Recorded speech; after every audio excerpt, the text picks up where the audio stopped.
Ce dimanche 13 novembre, le département en charge de la condition féminine du Parti congolais du travail a organisé une marche dite silencieuse en hommage à Joséphine Moutou Bayonne, l'une des figures de proue de la politique congolaise, décédée en octobre dernier à Paris en France. Cette marche a connu l'adhésion de plusieurs femmes du PCT ainsi que celle des partis alliés.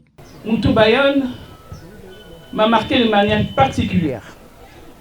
Quand en 2011, j'accède au secrétariat permanent du Parti congolais du travail, la mission qu'ils m'ont d'abord confiée, c'est d'abord le congrès de dissolution de l'Union révolutionnaire des femmes du Congo qu'elle avait porté et le congrès constitutif de l'Organisation des femmes du Congo. Elle a été mon premier conseil. Elle était celle qui me guidait dans cette mission difficile qui me paraissait impossible.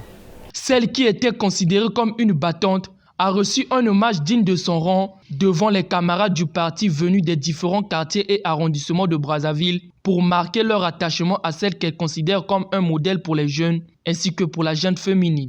Nous nous sommes inspirés d'elle pour essayer d'organiser notre vie, pour essayer justement d'avancer et de faire convenablement, comme elle le disait si bien dans ce slogan, « Seule la lutte libère ». Et nous avons lutté, nous continuons à lutter.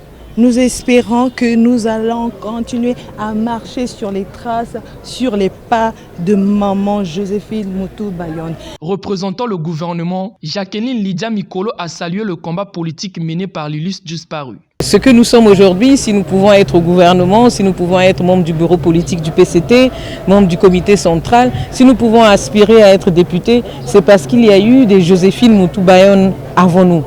On disait d'elle que c'était une femme debout, c'est une femme parmi les hommes, mais surtout, ce qu'il faut admirer, c'est que c'était une femme battante, constante dans sa lutte, qui est restée droite dans ses bottes. Joséphine Moutou Bayonne a milité pour l'émancipation de la femme congolaise.